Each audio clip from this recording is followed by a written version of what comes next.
स्वागत है आपका पीटीवी लाइव पर। तो बिग बॉस के घर में वीकेंड का वार, इस बार बड़े बड़े मुद्दे थे, बड़ी बड़ी बातें थी, बड़े बड़े राज थे जो कि खोले गए हैं वीकेंड के वार पर, बॉडी शेमिंग के। और जो सबसे बड़ा मुद्दा था वो था कि अशनूर और अभिषेक का जो पूल में बिना माइक के बातें करना और रूल ब्रेक करना, उस पर सलमान ने इनको लताड़ लगाई है और गजब वाली लताड़ लगाई है।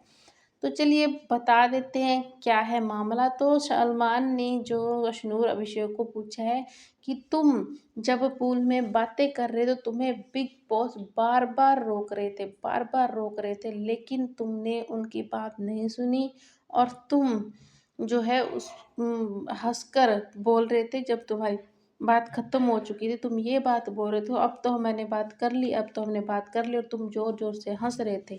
तुमने बिग बॉस की बेइज्जती की है, तुमने पूरे शो की बेइज्जती की है। ये चीज़ें अशनूर और अभिषेक को बोली गई हैं। और अभिषेक की एक मुद्दे पर और क्लास लगी है, वो है कुनिका को दादी माँ बोलना। अभिषेक को मैंने बहुत बार देखा है कि वो कुनिका को हमेशा दादी माँ कहकर चिढ़ाता रहता है। और इसी बात पर अभिषेक की क्लास लगी है और कुनिका को बोला है कि आप एज कार्ड खेल रही हैं। कुनिका को बोला है कि आप एज कार्ड खेल रही हैं, तो कुनिका ने कहा मैं एज कार्ड नहीं खेलती। तो हमें पता है कुनिका एज कार्ड खेल रही है, खुद को तो वो 16 साल की समझती है ना, लेकिन है बहुत एज की। तो एज कार्ड क्या खेल रही है कुनिका, कमेंट बॉक्स में अपनी राय देना। और अभिषेक अशनूर का जो रूल ब्रेक इन्होंने किया है ना, उस पर सलमान की क्लास गजब की इनको लगी है। क्योंकि रूल ब्रेक करने के बाद अशनूर ने सभी के साथ सॉरी बोली थी, सभी को माफ़ी मांगी थी।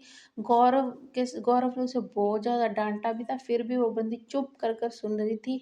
लेकिन अभिषेक की अकड़ कहीं नहीं गई थी, वो अकड़ रहा था बैल बुद्धि की तरह जैसे वो करता है। तो वही चीज़ें सामने आई हैं और सलमान ने उसी पर मुद्दा उठाया और उनको दोनों को अच्छे से उन दोनों की क्लास भी ली है। तो कमेंट बॉक्स में दें अपनी राय और सब्सक्राइब कर लें हमारे चैनल पीटीवी लाइव को।